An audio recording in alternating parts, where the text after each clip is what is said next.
Can anyone learn to contact spirits? How do you know it's not just in your imagination? And is it scary? These are without a doubt the top 3 questions I get all the time in my DMs. So today I'm sitting down to answer them directly and honestly. My answer to the first one might surprise you, so stick around. Can anyone contact spirits? Can anyone, quote, do mediumship work? Short answer, yes, but how and why? Think about this. You think of a medium and you think instantly, oh, they're special. Only special people can do special things, right?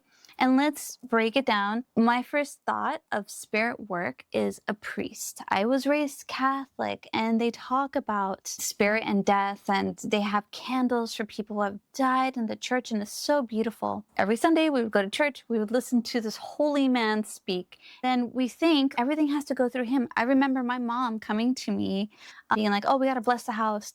And we would invite the priest over, or the priest would come over and have dinner with us and stuff. He was always over. It was a thing. He was like a man that we really looked up to. When I started my mediumship work and I came out to my mom, she was scared.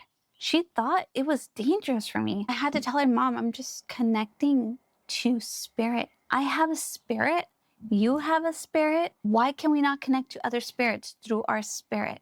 Okay, I get it. Their body is gone, and that sucks, and it's awful. But we don't need their body to connect. We've done this. We have ESP all the time.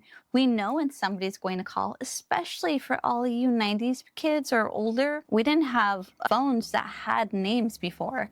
Maybe if you were lucky, you had caller ID, but that was still later on. So when people called, you guessed, oh, that's so-and-so. We just have a sense of people's energy. So to be honest, you don't only have to connect to a dead person's spirit. There are spirit guides, there are angels, there are fairies, there are so many spirit beings. And I just use spirit so broadly because it basically means nobody. So can anyone do this? Yes, you are already doing it. If you dreamed of your dead loved one or a spirit guide, or if you did a meditation and you saw a guide in your meditation, you're already connecting. We're born sensitive.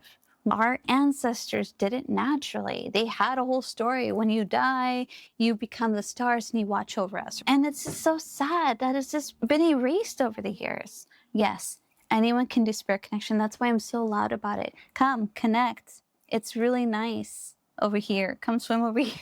And it's easy too. Is it scary? What are you scared of? Are you scared of disembodied energies? If you are, then it's going to feel scary to you. But the question is why? Why are we scared of energies without a body? Maybe because we've been told that ghosts are scary all of our life. Maybe it's because we were told that it's evil. I was raised Catholic. Yeah, I've been told it's evil. That's probably why. My mom, when she found out I was a medium, was scared. I can say I talk to angels.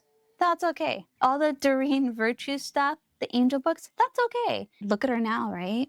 Even she got scared of her own stuff. But I can't say I talk to grandma or a guide, a being, without that being like, ooh. And it's not her fault.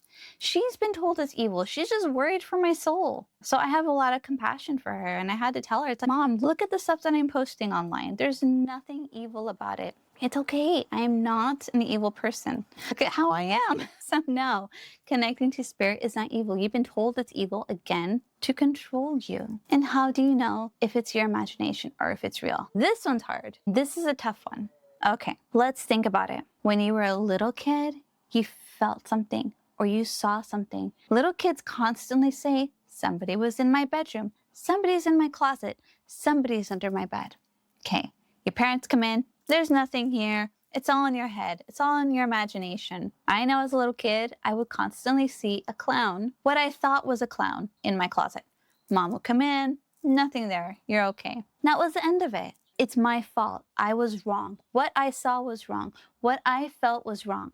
And being told this time and time again, we grow up and we think all this spirit connection is our imagination. And we're just like, well, damn, okay, it's me.